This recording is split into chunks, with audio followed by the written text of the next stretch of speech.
오늘 통독본문은 전도서 7장부터 12장입니다. 전도서 7장. 좋은 이름이 값진 향수보다 낫고 죽는 날이 태어나는 날보다 낫다. 조상집에 가는 것이 잔치집에 가는 것보다 낫다. 이는 모든 사람이 죽을 것이기 때문이다. 살아있는 사람은 이것을 명심해야 한다. 또한 슬픔이 웃음보다 낫다. 왜냐하면 슬픈 안색이 마음에는 약이기 때문이다. 지혜자의 마음은 죽을 때를 생각하지만 어리석은 자들은 즐길 생각만 한다. 지혜자의 꾸지람을 듣는 것이 어리석은 자들의 칭송을 받는 것보다 낫다. 어리석은 자들의 웃음소리는 가마솥을 달구는 가시나무 타는 소리와 같다. 이건 역시 허무하다. 탐욕이 지혜로운 자를 어리석게 만들고 뇌물이 그 마음을 어둡게 한다.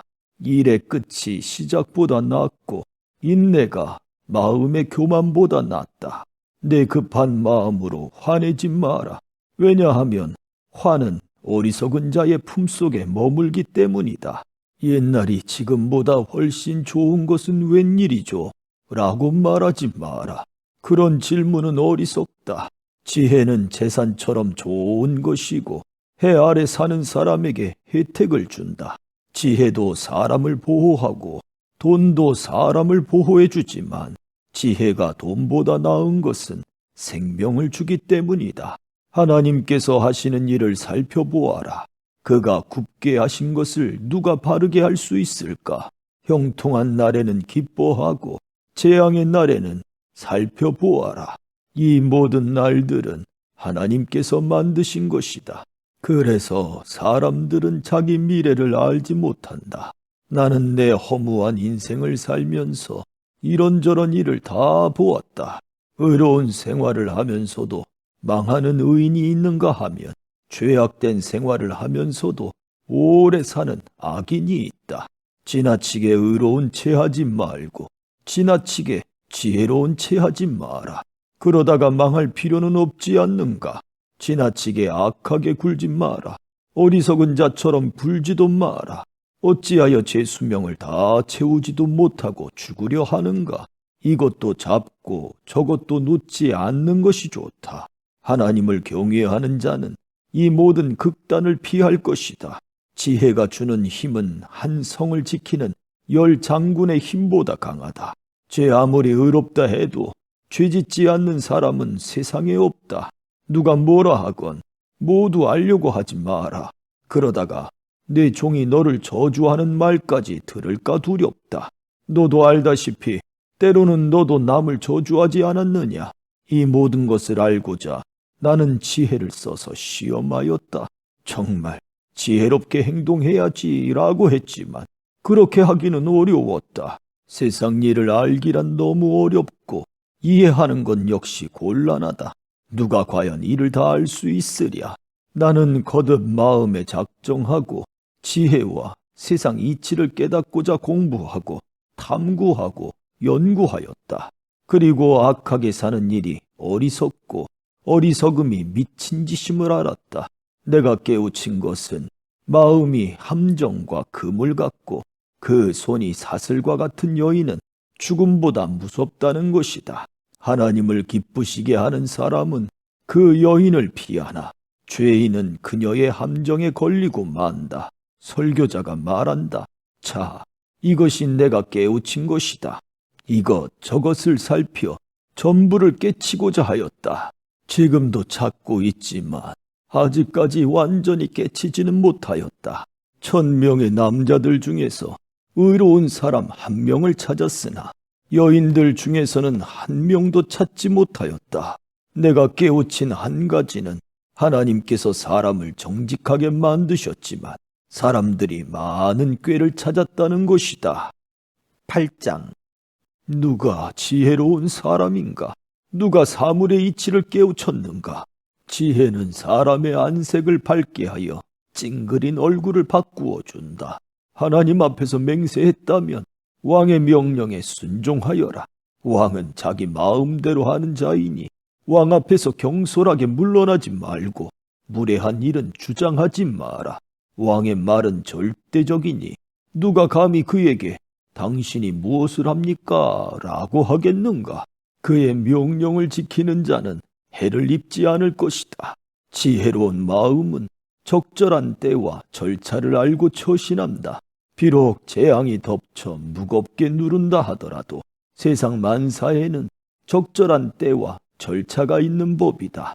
사람이 미래를 알지 못하니 장차 될 일을 누가 사람에게 말할 것인가? 바람을 붙잡아 둘 사람이 아무도 없듯이 자기 죽을 날을 마음대로 정할 수 있는 사람은 없다. 누구도 전쟁에서 자유로울 수 없듯이 악을 행하는 사람은 처벌을 피할 수 없다. 해 아래 되어지는 이 모든 일들에 내 마음을 쏟아 이 모든 것들을 살펴보았다. 사람들은 타인을 조종하려고 하다가 스스로 화를 자초하는 때가 있다. 그런데 나는 악인들이 묻히는 것을 보았다. 그들은 한때 성소에 드나들었던 자들이다. 그들은 성읍에서 악행을 하곤 했으나 사람들은 그들을 칭송하였다. 이건 역시 허무한 일이다. 악한 일을 해도 당장 처벌을 받지 않기 때문에 사람들은 죄를 짓고자 하는 마음을 갖게 된다.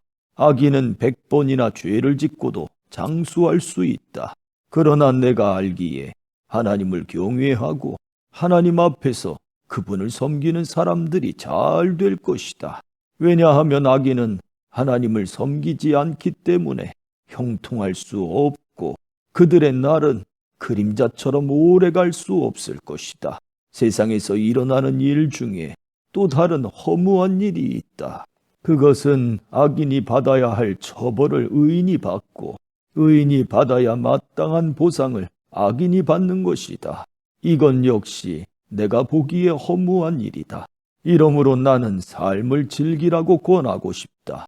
왜냐하면 해 아래서 먹고 마시고 만족하는 것보다 더 나은 것이 없기 때문이며 하나님께서 그에게 주신 전생애 동안 기쁨이 있을 것이기 때문이다. 내가 지혜를 얻고 사람들의 수고를 알고자 작정했을 때 나는 밤낮 잠을 이루지 못하였다. 나는 하나님께서 하시는 모든 일을 살펴보았다. 그러나 그 누구도 해 아래서 되어지는 것을 다 깨달을 수는 없다. 사람이 제 아무리 깨우치려고 노력해도 그 의미를 발견하는 것은 어렵다. 혹 지혜로운 사람이 자신을 안다고 말할지 모르지만 사실 안다고 할 수 없다. 9장. 내가 이 모든 것을 마음으로 생각하여 탐구해 본 결과 의인이나 지혜로운 사람이나 그들이 하는 일은 모두 하나님의 손 안에 있다는 것을 알았다. 그러나 아무도 자기를 기다리는 것이 사랑인지 미움인지 알지 못한다. 모든 사람은 공통의 운명을 갖는다. 의인이나 악인이나 선인이나 강도나 깨끗한 자나 더러운 자나 예배를 드리는 자나 드리지 않는 자나 모두 마찬가지이다. 선인에게 임하는 일이나 죄인에게 임하는 일이나 맹세하는 자나 두려워 맹세하지 못하는 자나 일반이다. 모든 사람이 다 같은 운명에 떨어진다는 것은 악한 일이다. 이로 인해 사람의 마음은 악으로 가득하고 사는 동안 미친 짓을 생각하다 결국은 죽고 만다.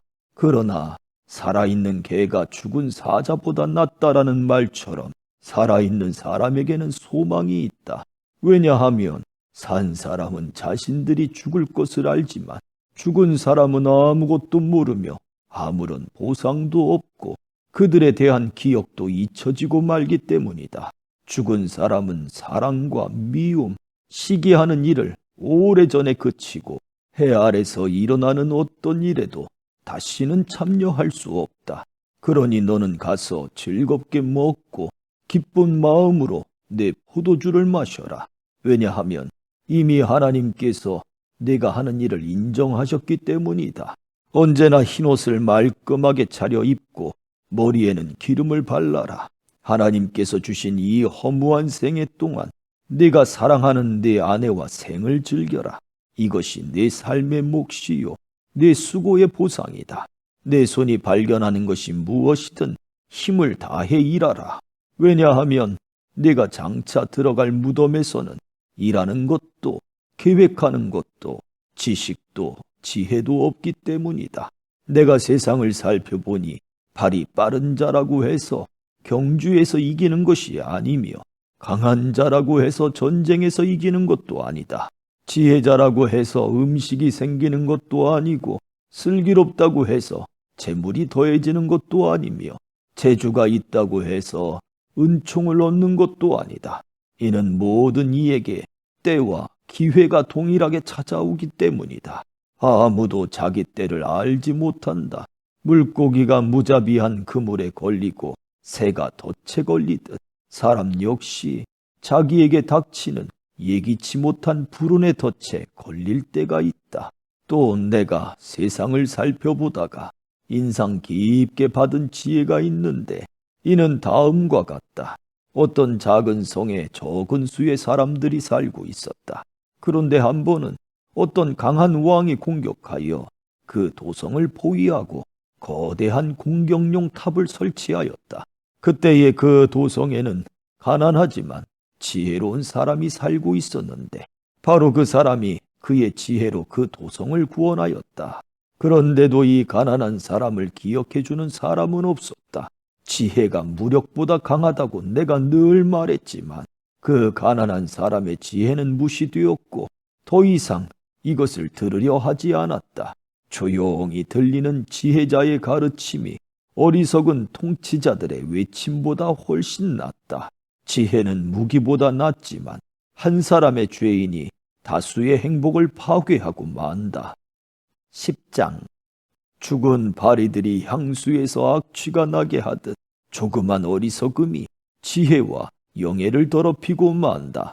지혜자의 마음은 옳은 곳으로 향하지만 어리석은 자의 마음은 그릇된 곳으로 향한다. 어리석은 자는 길을 걸을 때에도 지혜가 모자라 자신의 우둔함을 모두에게 드러낸다. 통치자가 내게 화를 낸다 해도 네 자리를 떠나지 마라. 왜냐하면 침착하기만 하면 큰 실수를 막을 수 있기 때문이다. 내가 또한 살펴보니 통치자와 연관된 폐단이 있었다. 어리석은 자들이 높은 자리에 앉고 지혜로운 자들이 낮은 자리에 앉았다. 또 살펴보니 노예들은 말을 타고 귀족들은 노예처럼 걸어갔다. 함정을 파는 자는 자신이 그곳에 빠질 수 있고 벽을 허는 자는 독사에 물릴 수 있다. 돌을 떠내는 자는 돌 때문에 상할 수 있고 장작을 패는 자는 장작 때문에 죽을 수 있다. 무딘 도끼 날을 갈지 않으면 힘이 많이 들지만 지혜를 쓰면 성공한다. 뱀에게 마술을 걸기 전에 물린다면 그의 마술이 무슨 소용이 있겠는가? 지혜자의 말은 은혜롭지만 어리석은 자는 자기 두 입술로 신세를 망친다. 어리석은 자는 미련하게 말하기 시작하다가 나중에는 미치광이처럼 말을 하고 만다. 이렇듯 어리석은 자는 말을 많이 한다. 1분 앞도 알지 못하는 사람들이 죽은 다음에 일어날 일을 어떻게 말할 수 있겠는가? 어리석은 자는 자기 일에 지쳐서 자기 동네 가는 길도 찾지 못해 허둥댄다. 왕이 노예 출신이고 대신들이 아침부터 잔치에 빠져 있는 나라여 화가 있을 것이다. 반면 왕이 귀한 집안 출신이고 대신들이 즐기기 위함이 아니라 건강을 위해 먹는 나라여 복되도다. 게으른 석가래가 내려앉고 태만이 손을 놀리면 집이 샌다. 잔치는 즐거움을 위한 것이고 포도주는 인생을 즐겁게 해주는 것이며 돈은 모든 것을 해결해 준다. 마음으로도 왕을 저주하지 말고 잠자리에서라도 부자를 저주하지 마라. 왜냐하면 공중의 새가 네 말을 전하고 날짐승이 네 말을 전파할 것이기 때문이다. 11장. 씨앗을 물 위에 던져라. 수일 후면 수백 배로 거두게 될 것이다. 재산을 7군데 아니 8군데에 투자하여라. 이 세상에 어떤 불운이 닥칠지 모르지 않는가. 구름에 물이 가득 차면 조만간 땅 위로 쏟아진다. 나무가 남쪽으로든 북쪽으로든 쓰러지면 그것이 쓰러진 자리에 그냥 놓일 것이다. 바람만 살피는 자는 씨 뿌리지 못하고 구름만 살피는 자는 추수하지 못한다. 네가 바람이 다니는 길을 알지 못하고 태아의 뼈가 어머니 뱃속에서 어떻게 형성되는지 알지 못하는 것처럼 모든 것을 행하시는 하나님의 일을 어찌 알 수 있겠는가? 아침에 씨를 뿌리고 저녁에 손을 태만히 놀리지 마라. 이것이 잘 될지 저것이 잘 될지 혹은 둘 다 잘 될지 누가 알겠는가? 환한 세상이 좋으니 태양을 바라보는 눈이 얼마나 행복한가? 사람이 오래 살 때 매일의 삶을 즐겨라. 그렇지만 어두운 날들도 기억하여라. 이는 그런 날들도 많을 것이기 때문이다. 장래일은 허무하다. 청년이여, 내 젊은 시절을 즐거워하여라. 내 젊은 날에 마음을 기쁘게 하여라. 내 마음이 원하는 것과 내 눈이 보는 것을 따라 즐겨라. 그렇지만 이 모든 일들에 하나님의 심판이 있다는 것도 기억하여라. 그러므로 내 마음에서 불안을 없애고 나쁜 일을 없애라. 너의 젊은 때는 빨리 지나가 버린다. 12장. 그러므로 너는 네 젊음의 날에 곧 네 괴로운 날들이 닥치기 전에 이제는 사는 것이 낙이 없구나 라고 말할 때가 닥치기 전에 창조주를 기억하여라. 해와 달과 별이 어두워지기 전 비바람이 휩쓸고 지나간 후 다시 구름이 몰려오기 전에 그분을 기억하여라.